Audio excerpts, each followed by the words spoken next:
This story is about an incredibly sweet miniature horse named Peabody, whose life, though short, left an indelible mark on our hearts.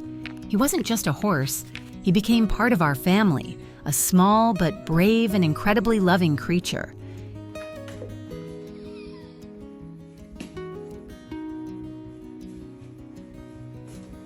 He was only 3 days old when I first heard of him. His mother had rejected him because he was too small and weak. He had crooked paws and a bad bite that prevented him from walking or eating properly. What? Come on now, go to bed.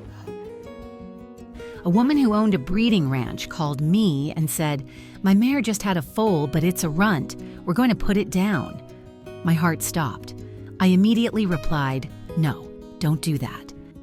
I was willing to drive almost across the country to save this baby. When I first saw Peabody, his eyes seemed to express surprise and relief, as if he thought, "Did I really die and go to heaven?" I started feeding him milk from a bowl because he couldn't open his mouth. It was difficult, but I wouldn't give up.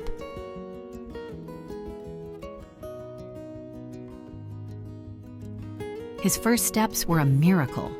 I made him little shoes, and soon he was knocking on the wooden floor and making all kinds of funny noises.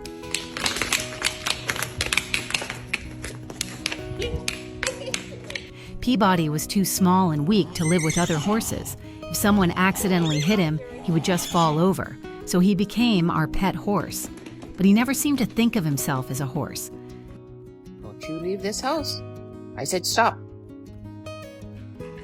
I had 2 French bulldogs, and one of them was Penelope.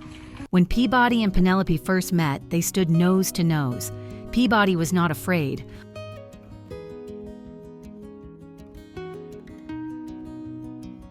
On the contrary, they immediately began to play, running against each other, competing to see who was faster. Peabody tried his best to win, and this scene always made me smile. Did everybody go poo-poo pee-pee? Did you guys go pee-pee poo-poo? You did? They became a real team. When I said dinner is served, all 3 of them ran into the kitchen like a pack. The French bulldogs sometimes bumped into each other, but they were careful with Peabody. They knew he was still weak. P, stop eating my paper. If you keep doing that, I'm gonna love Bugsy more than I love you. Yes, he was a runt, but he acted like a real stud. He even stopped chewing on my paper, which was a small victory for me. Although he sometimes liked to tease the dogs by biting their butts, it was impossible to get mad at him.